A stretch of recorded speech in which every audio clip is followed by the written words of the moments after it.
বাংলাদেশকে আবার ভিক্ষুকের জাতি করে দেওয়া, এটাই বোধহয় এদের পিছনে ষড়যন্ত্র। তা আমার কি এটাই অপরাধ যে আমি মানুষের জীবন মান উন্নত করার জন্য কাজ করেছি, আর সেই জায়গাগুলিকে হামলা করতে হবে?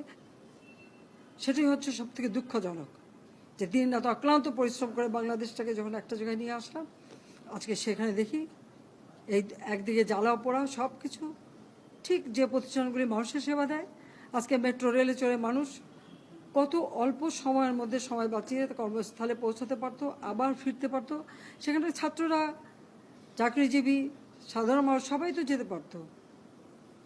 সেই স্টেশনগুলি পুড়িয়ে এখন ট্রাফিক জ্যাম, মানুষের কষ্ট।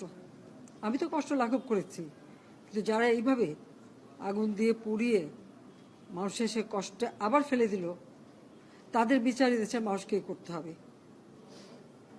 আমি খালি সকলের সহযোগিতা চাই।